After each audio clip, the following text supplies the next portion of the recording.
একজন গৃহিণী হয়ে আমি সারাদিন বাসায় একা একা কি করি সেই সব কিছু নিয়েই থাকছে আজকের ভিডিও। আশা করছি ভিডিওটা আপনাদের সবার কাছে ভালো লাগবে। হ্যালো এভরিওয়ান, আই হোপ সবাই ভালো আছেন। আমি আল্লাহর মতো অনেক ভালো আছি। Welcome back to my another new blog. Good morning সবাইকে, সুন্দর দিনে সুন্দর একটা ভিডিওতে। সকালবেলা ঘুম থেকে ওঠার পরে আজকে একটা নতুন ড্রিঙ্কস ট্রাই করব। সেটা হচ্ছে কি তোকমাই এবং হচ্ছে ইসুপগুলের বুশি। এগুলো আমি হচ্ছে সকালবেলা একটু ভিজায় রাখছিলাম, এখন এগুলো জমে গেছে। এটার মধ্যে পানি দিব, পানি দিয়ে হালকা একটু চিনি দিছি, দিয়ে এটাকে একটু শরবত টাইপের করে নিব। সকালবেলা থেকে ভাবতেছি এখন আমি আর তানবীর খালি পেটে হচ্ছে এই শরবতটা খাবো। এটা খেলে পেট মন সবই ঠান্ডা থাকে। আর ইদানিং তানবীরের গ্যাস্ট্রিকে একটু প্রবলেম দিচ্ছিল, তাই আমি ভাবলাম যে ওকে ঘরোয়াভাবে কিভাবে শান্তি দেওয়া যায়, তাই ওর সাথেও হচ্ছে আমি এটা ট্রাই করতেছি।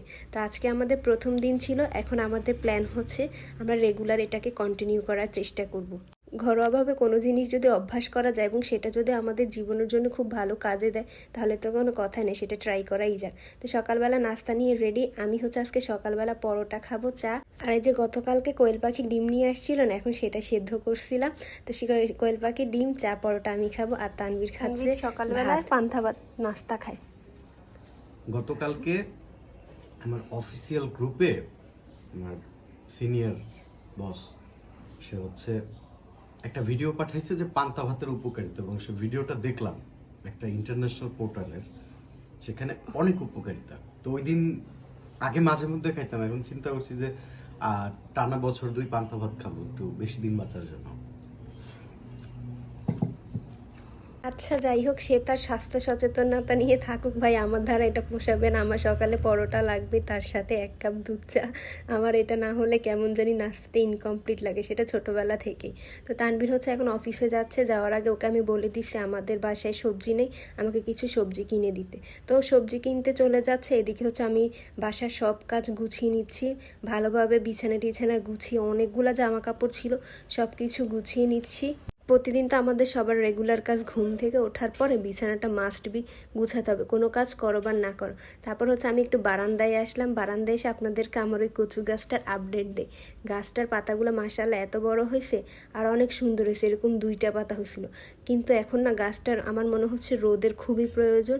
রোদ না হওয়ার কারণে এগুলো শুধু উপরের দিকে লম্বা হচ্ছে, আর লম্বা হওয়ার কারণে এগুলার ডগাগুলো অনেক নরম হয়ে যাচ্ছে, একটু খোঁচা লাগলেই হচ্ছে কোনোভাবে না কোনোভাবে এই ডালগুলো ভেঙে যাবে।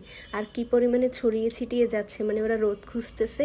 আর নিচ থেকে তো অনেকগুলা গাছ বের হইছে, কিন্তু ছাদে রেখে আসা সম্ভব না, প্রতিদিন গিয়ে পানি দেওয়াও সম্ভব না, কারণ হচ্ছে যেই পরিমাণে রোদ প্রতিদিন পানি দিতে হবে। তো আমি গাছটা দেখতে দেখতে একটা ইন্টারেস্টিং বিষয় দেখলাম, সেটা হচ্ছে গাছটা থেকে ফুল বের হয়েছে, যেটা আমরা নর্মাল কচুতে দেখি সেরকম হচ্ছে এই গাছটারও মধ্যে একটা ফুল বের হয়েছে। গাছটা কিন্তু অবশ্য বেশি দিন হয় নাই, তেমন বড়ও না, কিন্তু এর মধ্যে দেখি কি সুন্দর ফুলগুলা বের হয়েছে। কার কার বাসায় এরকম আছে সবাই আমাকে জানাবেন। তো গাছের যত্ন টত্ন নিলাম, স্প্রে দিলাম, গাছের পানি দেওয়া শেষ। এখন আমার রান্নাঘরে যেতে হবে, তানভীর আমাকে সবজি দিয়ে গেছে। তানভীরের একটা খুব বাজে অভ্যাস আছে, ওর যদি কোনো খাবার খুব ভালো লাগে বা যদি পছন্দ করে, সেটা সবসময় নিয়ে আসে। এই যেমন ধরেন কচুলতি, ও দেখা যায় কি সপ্তাহে একবার হলো আমাদের বাসায় এটা থাকেই থাকে। ওর ভাল লাগছে না, ও হচ্ছে সবসময় নিয়ে আসবে। আজকে আসলে ভাবতেছে ওর একটা বকা দিব যে সবসময় কেন নিয়ে এসো, ডিফারেন্ট তরকারি নিয়ে আসা। তবে আজকের মিষ্টি কুমড়াটা অনেক ভালো হয়েছে, এটা একেবারে পাকা, গাছ পাকা। তো এটা রান্না করলে খেতেও অনেক মজা হবে। তো এদিকে হচ্ছে আপা আজকে আমাকে রুটি বানিয়ে দিছিল, আমাদের ফ্রোজেন রুটিগুলা শেষ। তো আমি এখন হালকা করে ভেজে রুটিগুলাকে ফ্রোজেন করে দিব। অনেকেই আমাকে জিজ্ঞেস করে যে আমি যে রুটিগুলো বানিয়ে 4-5 দিন ফ্রিজে রাখি, এতে কি রুটি নষ্ট হয় না? একেবারেই নষ্ট হয় না, স্বাভাবিক রুটির মতোই থাকে।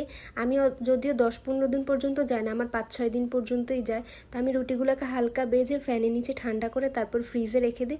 এরপরে হচ্ছে স্বাভাবিকভাবে আমি প্রতিদিন সকালবেলা নামিয়ে হচ্ছে এটাকে ভেজে নিই, এবং এটা সুন্দরভাবে নরমও থাকে এবং ফুলেও যায়। স্বাভাবিক আমরা যেভাবে যেরকম রুটি খাই ওই রকম টেস্টটাও থাকে। তো রুটিগুলো ভাজা আমার শেষ হয়ে গেছে। আজকে মিষ্টি কুমড়া রান্না করব, আর তানভীর বলছে একটু শিং মাছ ছিল, শিং মাছটা রান্না করতে। আর মিষ্টি কুমড়াটা এত সুন্দর ছিল আজকে, বললাম না একেবারে গাছ পাকা, কোনো চিনি দেওয়া লাগে না, অনেক মিষ্টি। তো এটা দেখে আমার কাছে অনেক লোভনীয় মনে হয়েছে। তা আমি ভাবলাম যে আজকে তাজা তাজাই, কেননা এটা ভাজি করে রান্না করে খাওয়া যাক। আমার আবার মিষ্টি কুমড়া রান্নার থেকে ভাজিটা অনেক মজা লাগে। তো এদিকে আমার মাছের জন্য মশলা কষানো হয়ে গেছে। আমি এখন হচ্ছে মাছ এবং আলু দিয়ে দিব। তানভীর আবার হচ্ছে শিং মাছের সাথে আলু খেতে অনেক পছন্দ করে, তো ওর জন্যই হচ্ছে আমি আজকে মাছের মধ্যে একটু আলু দিচ্ছি। যেই দিন ওর পছন্দ অনুযায়ী রান্না করা হয় সেদিন সে মহা খুশি থাকে এবং সেদিন সে খুব তৃপ্তি সহকারে ভাত খায়, তো যেটা দেখতে আমার খুব ভালো লাগে। দেখা যায় কি অফিসে ও ওইভাবে দুপুরের লাঞ্চটা কমপ্লিট করতে পারে না, বেশিরভাগ সময় বাহিরে আউটডোরে থাকা লাগে, তাই ও দুপুরের খাবারটা ওইভাবে হয় না যেটা। তাই সবসময় চেষ্টা করি রাতে যখন বাসায় আসে তখন ওর পছন্দ অনুযায়ী রান্না করে ওকে খাওয়াতে, যেহেতু দুপুরে তৃপ্তি করে খেতে না পারে না, তাই চেষ্টা করি রাতের বেলা যাতে ও তৃপ্তি সহকারে ভাত খায়। দেখা যায় 2 বেলা থেকে 1 বেলা খেলেও মানুষের মনটা ভালো থাকে, তাই সবসময় ওর পছন্দ অনুযায়ী রান্না করার চেষ্টা করি। তো রান্না বান্না করা শেষ, এখন আমি অনেক টায়ার্ড, এখন রিফ্রেশমেন্ট করার জন্য নিজেকে এখন গোসল করতে যাব। গোসল করেই হচ্ছে আমি দুপুরের খাবারটা খেতে বসবো। ফ্রেশ ট্রেশ হওয়ার পরে এখন হচ্ছে আমি মিষ্টি কুমড়া নিয়ে খেতে বসছি। আজকে না আমার কেন জানি মিষ্টি কুমড়াটা দেখে অনেক লোভ লাগছিল, আর ট্রাস্ট মি আজকে কিন্তু সত্যি এটা অনেক ভালোও হয়েছিল। ওই যে বললাম না মিষ্টি কুমড়াটা একটু গাছ পাকা ছিল, তাই আমার কাছে খুব ভালো লাগছে। অনেকে আবার জানি না কেন জানি মিষ্টি কুমড়া পছন্দ করে না, তবে ভাজি আমার বেশ ভালো লাগে। খাওয়া দাওয়া শেষে দেখি আকাশ অনেক মেঘলা হয়ে আসতেছে, মনে হচ্ছে বৃষ্টি হবে, আর মোটামুটি খুব ভালোই বাতাস ছাড়তেছিল। তো এই সুন্দর ওয়েদারে এখন একটা তাজা তাজা ঘুম দিলে খুব ভালো লাগবে, আর দুপুরবেলা একটু না শুলে কেমন জানি একটু লাগে। তো আমি হচ্ছে এদিকে ওয়েদার দেখতেছিলাম আর এদিকে হচ্ছে চুল টুল একটু আশ্রয় নিতেছিলাম। তো এটাই ছিল আমার আজকের ভিডিও। আশা করছি ভিডিওটা আপনাদের সবার কাছে ভালো লেগেছে। সবাই ভালো থাকবেন, সুস্থ থাকবেন, আর আমাদের জন্য দোয়া করবেন। আল্লাহ হাফেজ।